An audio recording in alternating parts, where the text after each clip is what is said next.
When you want to add content to the Google Classroom screen, you can use a plus sign in the bottom right. Clicking on the plus sign gives you several options. You can reuse something from a previous class, you can create a question, create an assignment, and create an announcement. The big difference between all three of these are the announcement is a one-way communication. That's you sending information out to your students. The assignment and the question are both ways that you want feedback from your students. You post something, they respond, or you post something, they create something, and then they submit a document. Let me show you an example of all three of these. Here's an example of a teacher that's using an exit slip every day for her classroom. She posts these as questions. You can see from the symbol right here at the top left. This question is just an open-ended question, and as the students respond, you'll notice that students will also see what the individual students type in.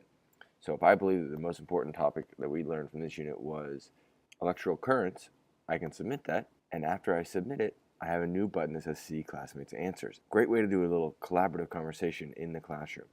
If it was allowed to, I could also respond to these individual students as well. If I go back to the stream, I can see another example of one of these questions. Here's an open-ended question, but you'll notice that I do not have the little eyeball, so now students won't see my answer, and it's a private conversation with me and the teacher.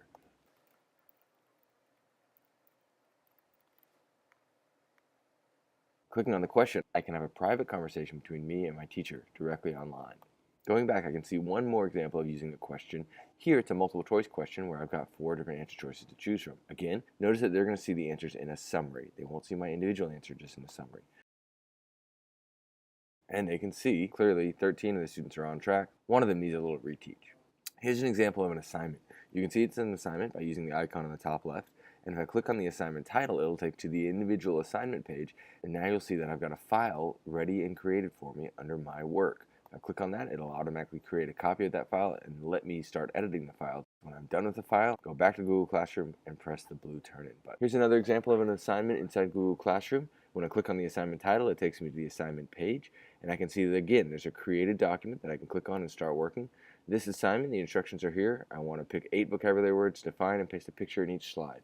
Love the creativity that this allows me to do, and whenever I'm done with the assignment, I can just come back into Google Classroom and turn it in. The last way you can add content to your Google Classroom is through an announcement. This is different because you're not asking for the student feedback, it's just a one-way communication. Notice there's no little icon here. This is just from the teacher with giving instructions. So here we've been displaced from STAR testing, and now I can quickly see that on my Google Classroom stream.